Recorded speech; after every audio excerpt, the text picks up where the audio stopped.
عاوز اقول باختصار الفرق بين العبقري واي شخص عادي، ان العبقري بيخترق حجاب المألوف، يخترق حجاب المألوف، بيقدر يخرج من اسر العادة اللي احنا بنشوفه شيء عادي. هو بيقول لا ده مش معقول، ده لا الحكايه دي لها تفسير، الحكايه دي مش عادي، تفاحه تقع على الارض ليه؟ ده لازم تندلق، الله ما هيش الحكايه مش عارف الارض كده، الله بيفكر بطريقه ثانيه، هو بيقدر يخرج من اثار العاده وبيقدر يخرق حجاب المألوف. انا عاوز اقول ان دي برضه سببها صفه خلقيه في الناس دول.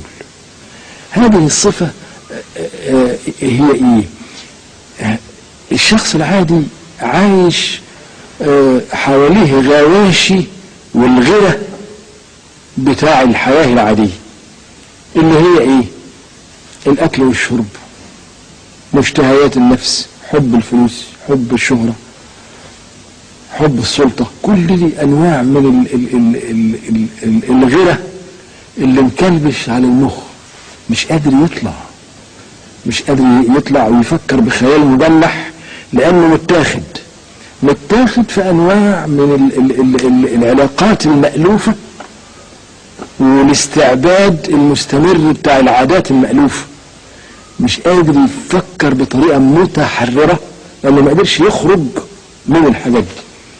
انما شرط العبقرية ان العبقري يقدر يخرج من الحتة دي، يقدر يخرج من المحبوبات المألوفة، من حكاية ضغط الأكل والشرب، وحكاية المشتهيات اللي كل الناس بتجري وراها، حكاية حب الفلوس، جمع الفلوس، الشهرة، السمعة، السلطة، يقدر يخرج من ده.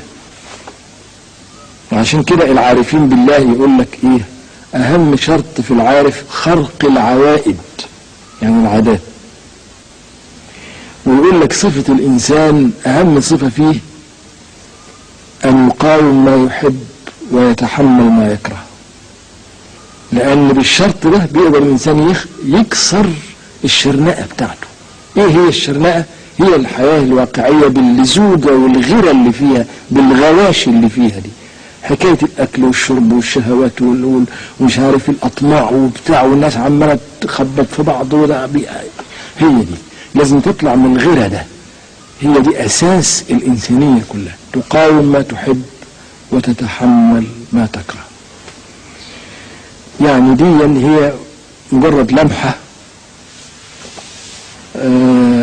وطبعا الكلام ما بينتهيش في الموضوعات دي كلها، وأنا شايف إن الحلقة المرة دي متعبة، لكن أنا بقول إن لو كان ثمرة هذه الحلقة إن بعض المشاهدين ولو 1 في 1000 يستثار فضوله كده وينزل الشارع فيدور على كم كتاب ويحب يتوسع ويقرأ أكتر في موضوع أينشتاين والنسبية، لو حصل ده يبقى فعلا الحلقة أثمرت